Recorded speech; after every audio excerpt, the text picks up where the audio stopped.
outfit formula that works 90% of the time. Hi, my name is Chi. I'm 5'2", but this formula works like magic no matter how tall you are. Let's get right into it. The link is down below for everything I'm wearing today. A long bottom with a short top. First, let's talk about your pants and jeans. This is what it looks like when I'm wearing a regular length top. It's not even too long. Most of us wear like this all the time. It doesn't look bad, but watch what happens once I make my top a little shorter. The same top, I just rolled it up and make it 2 to 3 inches shorter. Now, that 2 to 3 inches makes a huge difference. Shortens my torso and elongates my legs, and this makes your proportion much better. The same formula applies to your skirts, especially your midi skirts. Most of us find it very difficult to wear a midi length, especially if you are short like myself. They can make you look even shorter. But with this formula, problem solved. With a shorter top and a longer skirt, immediately it's gonna make your top look shorter and your bottom look longer, elongates your body and makes you look taller and leaner.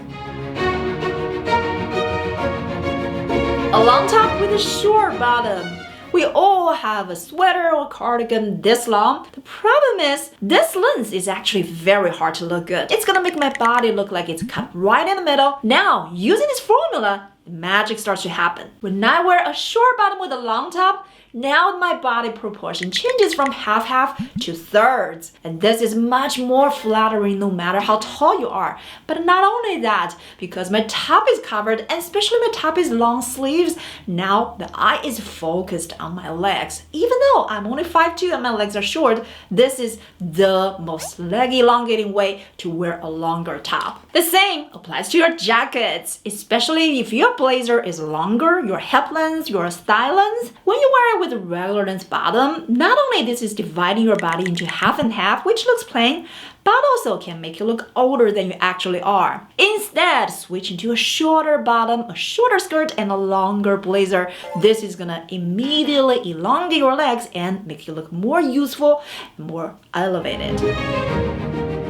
Narrow top with wider bottom. If your top is narrow, maybe a fitted top or perhaps it's a bodycon sweater. Anything like this, you need to create balance of volume for the rest of your silhouette. If you don't, when you wear a tight top with a tight bottom, this is called a bodycon silhouette. It can work for some of us, but most of us will find this very unforgiving. We all carry weight in different parts of our body. For me, it's in my stomach. I know I am overall skinny, but I do have a tummy. And by the way, I've done a ton of videos how to flatter your shape if you do have a muffin top, and make sure you check out all these videos down here. So the first thing you should avoid is a bodycon silhouette because it really highlights that you don't want others to notice. But if you follow the formula, wear it with a wider bottom, problem solved. This is just a much more forgiving silhouette. It perfectly hides your muffin top or anything else you don't want others to pay attention to. Even if you don't have a tummy concern, this is a much more balanced silhouette, looks more pleasant to the eye. This formula is critical when you are wearing a wide leg pants or wide leg jeans. When your bottom is wide, your top needs to be narrow in order to balance it out. If you wear a wide bottom with a wide top, well, it looks like you are stacking a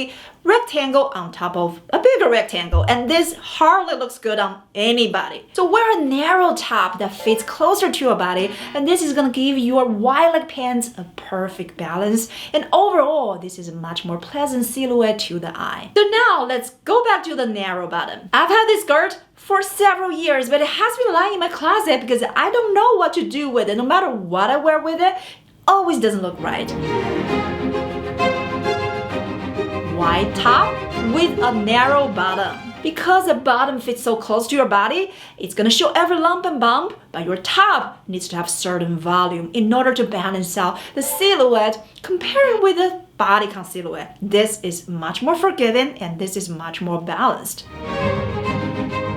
Outer layer longer than your under layer. This formula sounds very simple, but it solves most of your layering problems in the winter and the fall, especially when you are wearing longer skirts or longer dresses. Outer layer is not long enough to cover what you're wearing underneath, and this is going to give you a very unpleasant horizontal line, and with that extra fabric sticking under your outer layer. But I see people wearing this all the time, including fashion bloggers or influencers or models. But this is really not very flattering no matter how tall you are. If you're wearing a really long skirt or dresses, especially in the winter, it might be very hard to find a coat that's long enough to completely cover it up. In that case, you are still going to see a little bit of the fabrics sticking under the coat, but that is totally fine. You don't have to be that strict. Now, here's a very common question I get a lot. Chi, I'm short. How can I wear a long layer, a long coat? Isn't that gonna make me look even shorter? Well, I used to think so until I started to wear long coats. I'm talking about really long maxi length coat that's completely covering almost till my ankle length. This is actually one of the most effective ways to elongate a short figure. When you wear a longer layer, not only it covers what you wear underneath and give you a very clean silhouette, but also it makes your entire body looks elongated. Congratulations! Now you're through all the 5 formula that works 90% of the time. Now let's talk more about layering, especially layering over dresses and skirts, because this is the hardest. Most of us find it very difficult, myself included. I love to wear dresses and skirts in the winter, and there's a lot of mistakes I have made. And after years of trial and error, I finally figured out what was it that was not working and how to make them work for you. Here is another video for you. The common mistakes that I have seen that I have made when layering over dresses and skirts, especially in the winter. Make sure you watch this video as well.